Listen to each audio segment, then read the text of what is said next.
Hey everyone, Nick Falato of the Big Blue Banter podcast here to do a quick YouTube breakdown of every defensive third and fourth down snap for the New York Giants. We had a couple listeners write to Dan and myself asking us to do a breakdown, so we wanted to kind of get that together for you before this Washington football game. I believe this is still evergreen content, and I hope you guys enjoy. Let's get into it.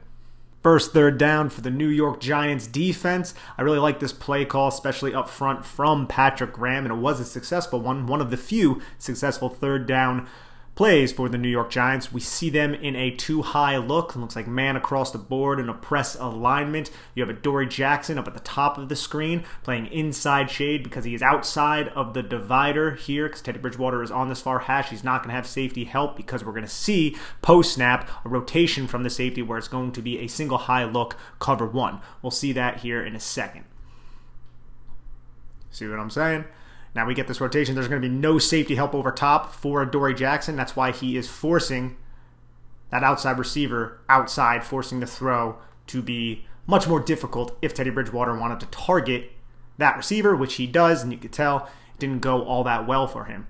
But if you watch this play, this is something the Giants love to do. They love to line up in a too-high look and then drop one of their safeties to play robber on the seam, robbing that number two, possibly number one safety if they decide to run any sort of in-breaking route, a dig, a slant, or a post. You can see Xavier McKinney drop down very aggressively here to kind of watch what Jerry Jeudy is going to do.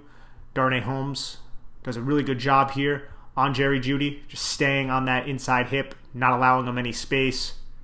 And you kind of have a double team right there on Jeudy, which is something we're going to see a little bit later as well.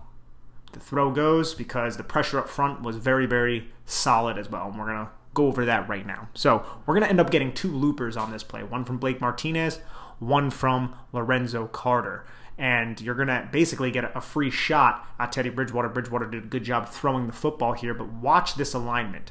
You have Dexter Lawrence here. Basically a one shade. You can kind of consider it a 2-eye. He's kind of blurring the lines there. And then a 3 technique right here from Leonard Williams. They're right next to each other. You're putting this guard right here in extreme conflict because this guard is going to have to end up making a decision on where to go because you're going to have the paths of each of these defenders right here force this offensive line protection into a really precarious spot because of the loopers that are going to be coming in. You can see that right now. Now you see how that transpired? Because you have Leonard Williams going up and basically going right through this B gap, and then you have Dexter Lawrence releasing inward, which is going to take that center away. So you see how he takes the center away. Blake Martinez times that up well, and watch the A gap right here. Because Leonard Williams released vertical, attacking that outside shoulder of this guard, there's going to be a huge A gap right there. This guard is not going to pay attention to Blake Martinez whatsoever because he has to worry about the stunt coming from Lorenzo Carter. And that provides a free shot on Teddy Bridgewater. So that's very good scheme right there. It's not just the initial alignment that's great. It's also where the two defenders end up going after the snap.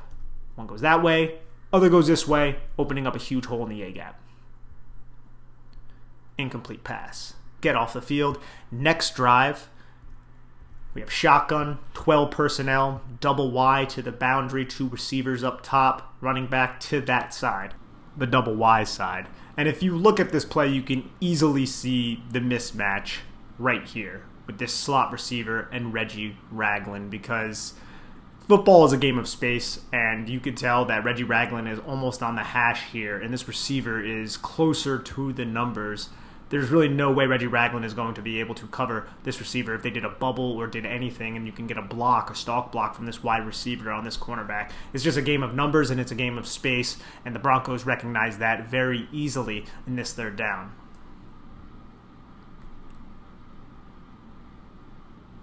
Just a pitch and catch. Easy play, easy mismatch. Anytime you have Tim Patrick, a wide receiver who's not even known for his speed, against a linebacker, especially a linebacker like Reggie Ragland.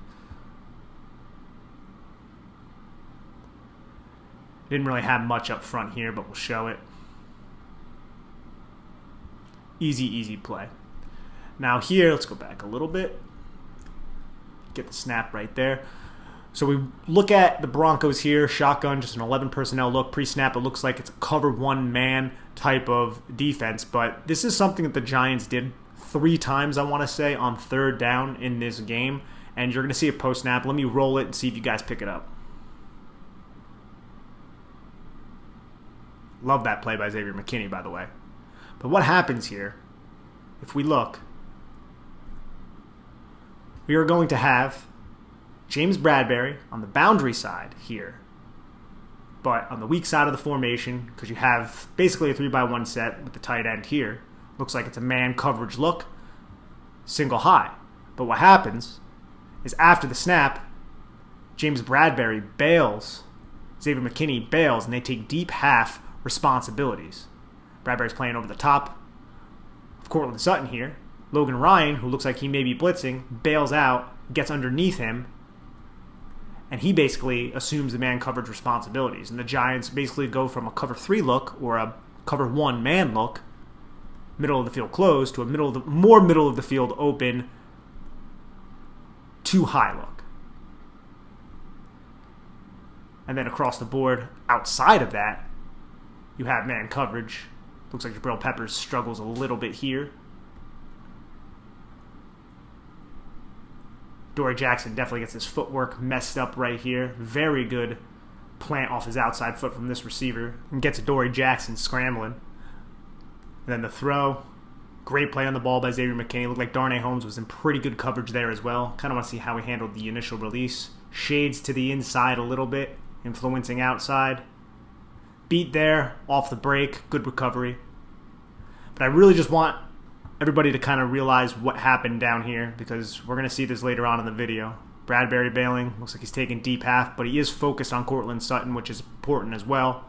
Xavier McKinney reading, also assuming deep half, responsibilities on this side. Beautiful play by McKinney. And now we're going to have the end zone angle. We get a free shot at Teddy Bridgewater from Lorenzo Carter. Because again, like I said earlier, it's not always the alignment that's going to set up. It's also the path of the defenders after the snap. So you watch Leonard Williams, what does he do? He releases towards that outside shoulder of Lloyd Cushenberry, eliminating him. Carter Coughlin's going to come in to the outside shoulder of this guard. What's that going to do? It's going to open up the A gap right here. Carter Coughlin's job is to be the penetrator and hit the inside shoulder to pick Garrett Bowles here. Garrett Bowles does a good job just getting one hand on Carter there, but look, the guard is completely out of position here to handle this stunt. So it's on Carter to shoot in here and get to Bridgewater. Bridgewater has a really quick release right here, gets rid of that football. But you have Carter Coughlin, tack here. Leonard Williams, tack shoulder there. Creates huge alley once again. That's scheming right there from Patrick Graham, and you'll love to see it. Just did not get home enough, and that's credit to Teddy Bridgewater. Very next play, Vic Fangio decides to go on it on 4th down. Broncos come out, shotgun, 11 personnel with an H-back. Giants are in a pre-snap 2-high look, but you have Logan Ryan right here cheating down just a little bit. Looks like man across the board when we look at all of these defenders, but then can also kind of put into the offense's mind, could this be a cover 3 buzz type of situation, which is designed to disguise cover 3 as cover 2 and allow that safety to play a middle hook type of robber position, and then outside the cornerbacks can be in press alignment and just match vertical stems from these number 1 receivers. But that is not what happens. It is cover 1 robber here.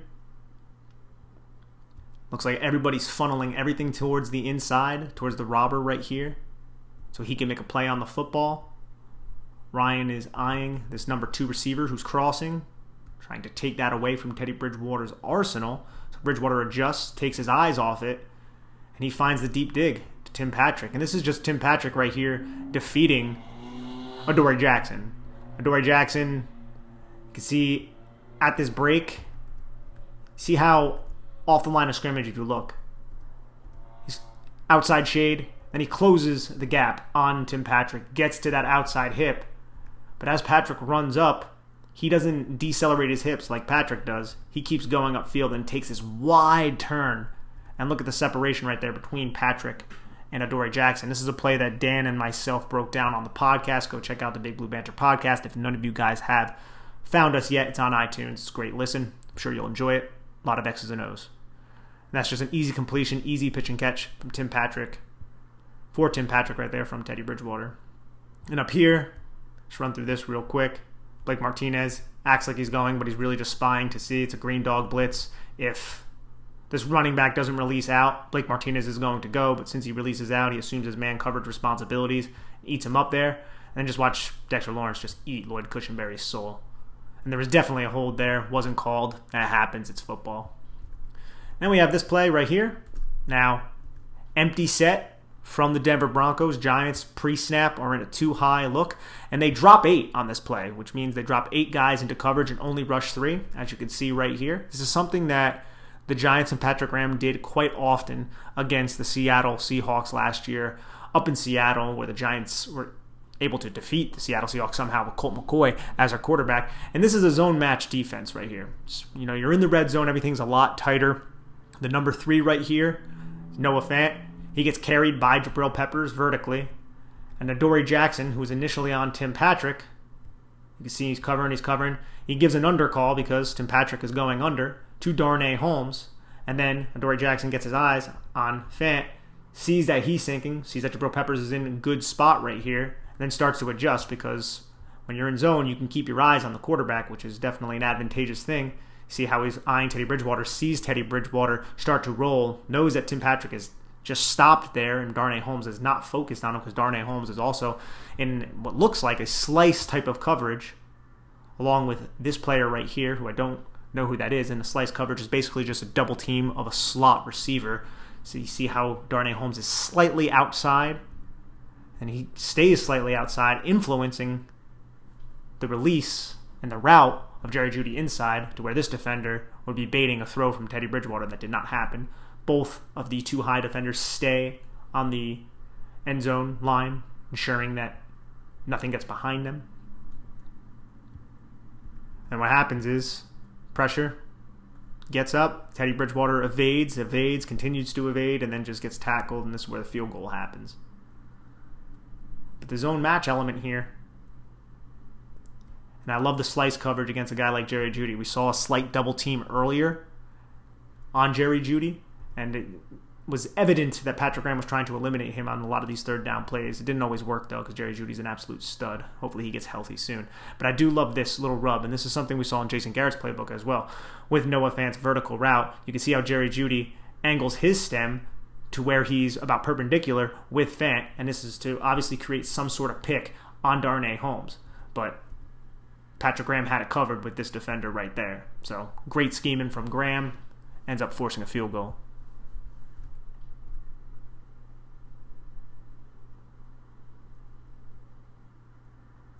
Now we can see the end zone copy. It's a little blurry, but it's just rushing 3. There's nothing exotic here. Lorenzo Carter tries to go inside, loses contain. That's all well and good. Leonard Williams flailing his arms up, tries to get the sack, just misses. And then good job by Adoree Jackson to hold firm right there. 3-by-1 stack right here, which is important because remember the route concept with the number 3 and the number 2 receiver before, where we had Darnay Holmes slightly influencing Jerry Jeudy inside in the slice type of technique that the Giants had. Well, there is no defender to be playing that inside portion right now. So watch the release of Courtland Sutton and then Jerry Jeudy on this play. That is a pure way to just get a free release right there and just manipulate defenders. Now this is tough on Darnay Holmes, man. This really is, because you have to kind of work over the top. If you're Darnay Holmes, you have to work over the top of this release right here, and you're basically getting picked. And it doesn't seem like the Giants were in any sort of banjo coverage, which banjo coverage means that the assignments are switched depending on the route distribution off the line of scrimmage. It doesn't seem like the Giants had that. The Giants, it looks like James Bradbury was going to take Courtland Sutton. Darnay Holmes was going to take Jerry Jeudy. But this is awesome on Pat Shurmur's part right here, because Jerry Jeudy closes towards that outside hip of Courtland Sutton, stacks basically right behind him, follows him, allows Darnay Holmes to work over the top as if this was going to be a horizontal route, because there's no defender here to take that inside route like there was before. But instead, he plants his foot in the ground, goes outside, and look at all that space. Courtland Sutton creates a rub on Darnay Holmes, and at the catch point, you can tell there's about 8 yards of separation right there. Easy first down for the Denver Broncos. Just one more time here. The safety is really deep. This is Greg Williams' depth at this point. Easy pitch and catch. Broncos come out 11 personnel, 2x2 set with a reduced split, halfback to the boundary. And this is a similar type of play call. Not the same, but a similar type of defensive play call from what we saw a little earlier, only it doesn't have the kind of cloud element that James Bradberry and I think it was Logan Ryan had on Courtland Sutton. But watch Adoree Jackson here. You could tell his alignment's way off, but to the sideline a little bit. So let's see what happens. Oh, look at that. Bail to a deep half responsibility. The original center fielder, Xavier McKinney, bails to a deep half. So it's a cover 1 look, or you could say a cover 3 look with the leverage and pre-snap to too high. And that's what ends up happening right here. And this is going to be important because Teddy Bridgewater's to the field. This defender right here, Darnay Holmes, has so much ground to cover after Adoree Jackson bails. And this is a type of coverage, at least from an assignment standpoint, from the field cornerback that we saw a lot last year when the Giants would go into the inverted cover 2, Tampa 2 robber type of defense where they would drop this player down in the middle of the field, and then you would have either the apex defender or this cornerback drop to a deep half, and then this cornerback drop to the deep half. But every time that happened to the field side, this apex defender, this flat defender had so much ground to cover, and we saw the Washington football team and Scott Turner attack that last year with Alex Smith in that second matchup. So look for that on Thursday Night Football. But I think this is unique, and you're going to see this bite the Giants in the rear end a little bit later, this type of play right here, because there's just a lot of space. You're going to see some good adjustments from Teddy Bridgewater. But on this play and what ends up happening here, we can see how the Giants are looking to send pressure here. They drop a lot into zone, rotate that safety. Dangerous right here for any kind of route to the sideline. We'll see that later. But they find Jerry Jeudy because they have Lorenzo Carter in coverage, not someone who's naturally in coverage, and then Blake Martinez. And it's a tough ask right there. Jeudy just does a really good job. You can see how he just gets around Lorenzo Carter right there. Snaps his head, shows his hands. Easy catch, flows away from Lorenzo Carter. Gets underneath Blake Martinez, works back towards the football when needed. Jabril Peppers isn't there either. Which is another completion. But Dexter Lawrence, man, whew. That is just not a man I would ever want to block at all. And then shortly after, it's 4th and 2, 5 wide.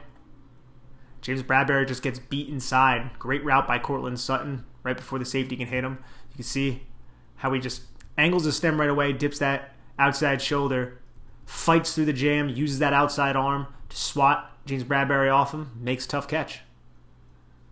Sometimes even really, really star type of players like James Bradberry can lose. Courtland Sutton's a good receiver, and he got beat inside here. There's that stick right there.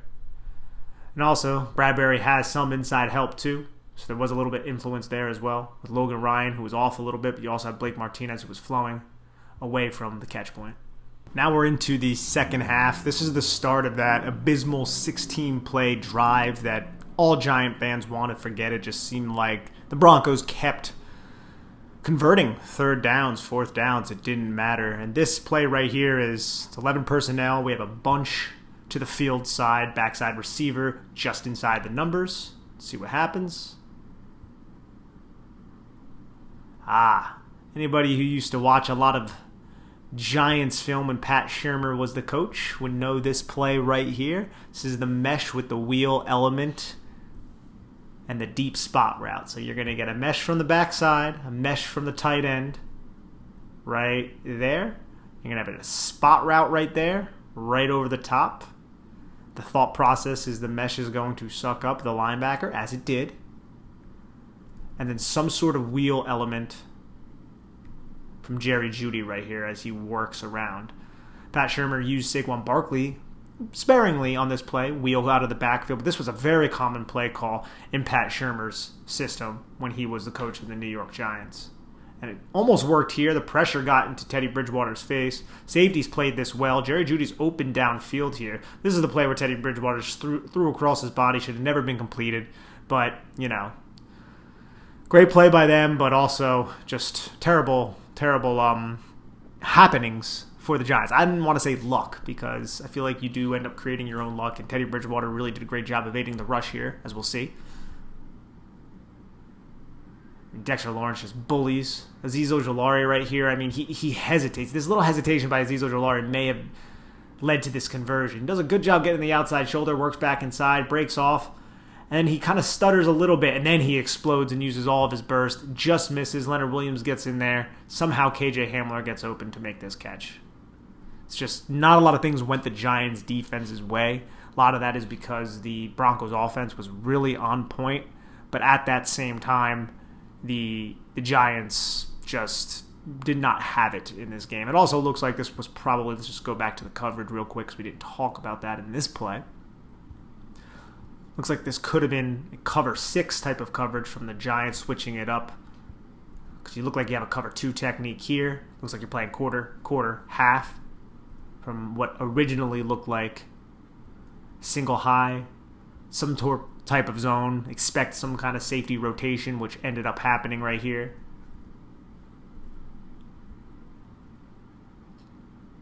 And as most plays happen, once play breaks down, everything turns into man coverage. On to the next play. Let's fast forward through this since we already saw it. Looks funny when it's fast forwarded, doesn't it? Alrighty, so here you have shotgun, 11 personnel, Y to the boundary right here on the line of scrimmage. And this is going to be man, and again, Logan Ryan dropping down into the seam. Doesn't show too high. It looks like it's going to be some sort of robber type of coverage here. You have what looks like man coverage on this side. That's what ends up happening. Deep safety. Right here. Brought up green dog blitz before. Blake Martinez's assignment is this running back. Running back stays into block. Blake Martinez is going to blitz, creating this 5-man pressure package. And Jabril Peppers just gets beat right here by Big Alberto. Logan Ryan drops down here. Take any kind of route that's going to be coming in his direction. Trying to trap Teddy Bridgewater. Doesn't happen. You have Dory Jackson out here. Inside leverage, forcing receiver outside because he is outside the divider. He's not going to have safety help over the top. So he has to force that throw to go over the top of him in the bucket between the white lines and his positioning. And he just gets the first down. Jabril Peppers is just off here. Let's watch it from this angle. End zone angle, my favorite angle. And if you look here, you have two stunts, but they were not executed well, I guess you could say. There's just a lot of congestion, and you could see both players who are attempting to loop run into the defenders that they're looping around. First, Blake Martinez trips over O'Shane Ximenez's feet, and then you have Azeez Ojulari does the same thing to Leonard Williams. So it's just poor execution, poor timing, and good blocking on the part of Denver. Even though one of the Denver players got completely turned around, he still found his way to execute a block on O'Shane Ximenez. Just seemed like the what was happening to the Giants in this game, you know what I'm saying? Alright, right now we got shotgun 3x1 set right here, with the number 3 being a tight end. Looks like a man coverage look. Pre-snap, it looks like too high, but you have Logan Ryan creeping down, press man, across the board. And I want you guys to watch Logan Ryan right here, because we've seen him drop down several times. And Jabril Peppers has been a punching bag. Jabril Peppers is the number 3 on the tight end after this game, and rightfully so. He gave up a lot of big plays, but on this specific play, I kind of think that Logan Ryan's job was to drop down and remove this tight end from this play. And he's a bit late here. He hesitates. Because if you watch Jabril Peppers, he's allowing Fant to release inside. He's not giving him any kind of problem releasing inside. Please, go inside. And you know, because we've seen Patrick Graham do this several times where he tries to bait these easy throws into players who are trapping him, like a Logan Ryan. We've seen it earlier in this video. You can see Ryan makes eye contact there, puts his hand up, and then flies down. But for whatever reason, he's a bit late to get down there. It seems like he hesitates once Cortland Sutton releases inside of James Bradbury here. And if you watch closely, you see Jabril Peppers gets up and looks directly at Logan Ryan. I kind of think that might have been a Logan Ryan mistake. And I'm not completely sure. I'm not in the playbook. I don't know exactly what was called. But just given the initial release and how easy Jabril Peppers just allowed him to get inside, and how I know that Patrick Graham loves to call these coverages, and how Logan Ryan dipped down but then really noticed, and flew down there. I think maybe that was drawn up. Now, I'm not 100% certain about that, though. But something that came across my mind. Either way, Jabril Peppers did not have the best of games here. And I also love, just to give a shout out to Darnay Holmes here, watch how he stays square. Jerry Jeudy. That is excellent right there. Jerry Jeudy's firing his feet, shimmying his hips, giving head nods, shoulder fakes. Darnay Holmes is just square, square, square, square, all over it. You love to see that from Darnay Holmes. James Bradberry here too. You can tell he's forcing this inside release because he also knows Logan Ryan's going to be in that area. And he also knows he has a safety over top there. So force inside. Because he's on a split where he's just, 2-3 yards plus splits off the numbers. It's a disappointing one right there, though. It's definitely a disappointing one. We'll see it from this angle. Teddy Bridgewater gets rid of the football quickly. Got to tip your cap to him. Now here we have shotgun, H-back, stack right there to the field side. Really tight, reduced. Pre-snap looks like it could be too high. And this one, the throw comes out pretty quickly. He hits his back foot, knows where it's going, rears back, releases. Looks like it could be a cover 3 type of look. I kind of went back and forth on what this coverage was. So Dory Jackson's not challenged at all by any route, so I think it might be a cover 3 type of look. But either way, it's third down, and you have Logan Ryan dropping down here, and I feel like he just got a little bit of tunnel vision on KJ Hamler. So there's a lot of traffic going on here. He has to realize that Javonte Williams is leaking out of the backfield, so this defender is going to have to take him, and that means that he would be put in a conflict, so he has to eliminate KJ Hamler, because Blake Martinez is in no position to do that. But in doing that, he gets sucked up a little bit too close to the sticks. It's not chains coverage. They didn't drop 8 to the chains, but they're obviously cognizant of the sticks. Jerry Jeudy just sneaks right behind him, and because this outside route was somewhat of a clear out, James Bradberry can't get there in time. And James Bradberry does a good job coming off the play, and Jeudy ends up getting hurt, which is unfortunate. But it just looks like Logan Ryan was put in a conflict because Jabril Peppers was put in a conflict, and Logan Ryan was trying to ensure that Jabril Peppers wasn't burned because he was put in a conflict. So there's double conflict going on, because if Peppers bites down on this, Hamler's open, and if that happens, Logan Ryan has to get Hamler. But in doing that, Jerry Jeudy's open because there's no one over the top. Now, I'm not 100% certain that if this was cover 3, that maybe Xavier McKinney was supposed to already have his momentum going in this direction, kind of flowing over the top of Jerry Jeudy on this play. Maybe he was a bit late, but either way, there was some sort of, I don't want to say miscommunication, but the scheme of Pat Shurmur and this play design put a couple different defenders into conflict, which resulted in a wide open receiver. So credit where credit's due. And then we have it from the end zone angle.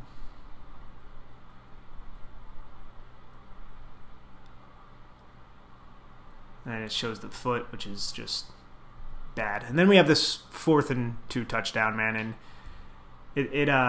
it's man coverage. You see some transitions and everything.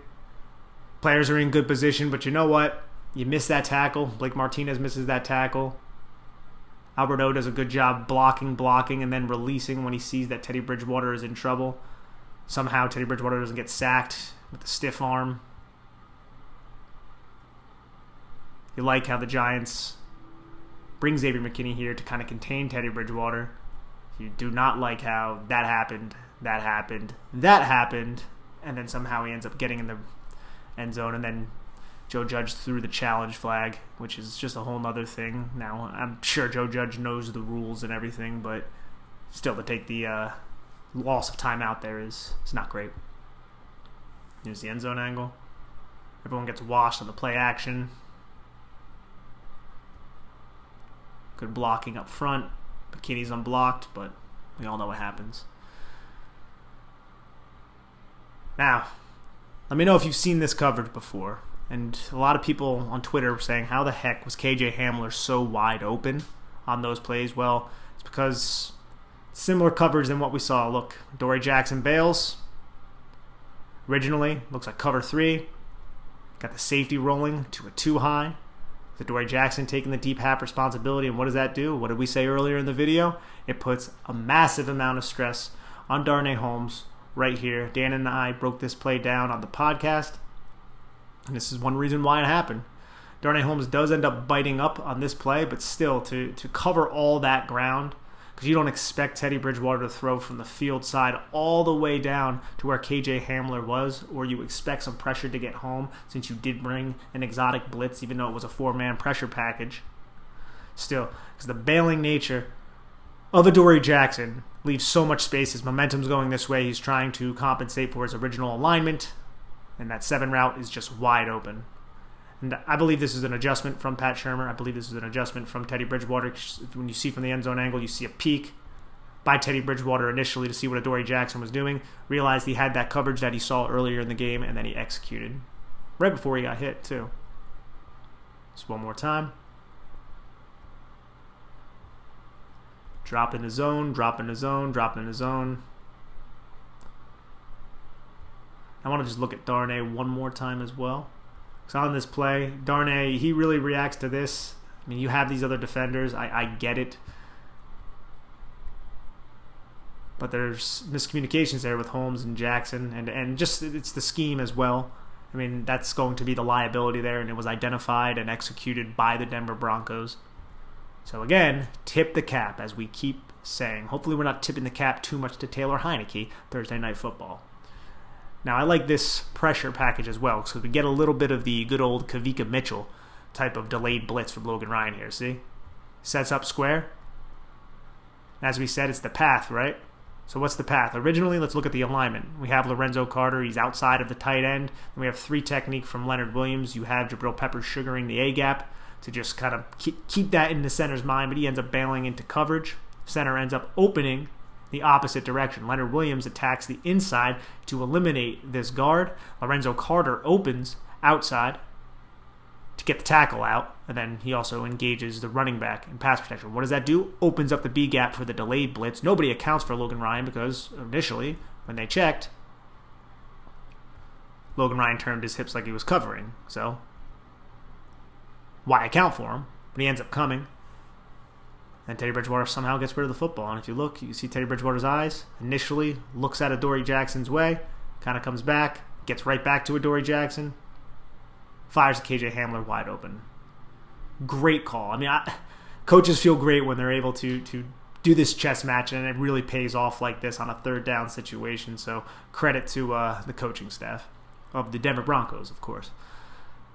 And then there's this play. I didn't do the final drives where it was really, really garbage time. And this play was just a little check down screen where the Giants ended up rallying, making the tackle. This wasn't a great look for the Giants defense, specifically on 3rd and 4th down against these Denver Broncos. Sometimes, as I said several times in this video, you have to tip your cap to your opponent, and Teddy Bridgewater outplayed the Giants defense. Pat Shurmur out-schemed the Giants coaching staff, but I expect this Giants defense to return somewhat or supersede what they did in 2020. I feel like the personnel still can uphold a top 10 type of defense, and Patrick Graham is still an excellent defensive mind, and he has a great defensive staff. So I expect them to stabilize. Hopefully that starts on Thursday Night Football, an NFC showdown against the Washington football team. For anybody new to this channel, please subscribe, comment, and like our videos. It's myself and Dan Schneier. We host a podcast called Big Blue Banter. It focuses on the X's and O's in this scheme from the All-22 angle, the coach's film, of what's actually going on the football field and why it's happening in terms of the New York Giants. That's what we really, really focus on. But during the draft season, we also talk a lot of NFL drafts. So please find us on iTunes, Spotify, wherever you get your podcasts. I guarantee you're not going to be disappointed by our product. This is Nicholas Falato signing off for the Big Blue Banter podcast. I hope you guys have a lovely, lovely Thursday. Let's go Giants.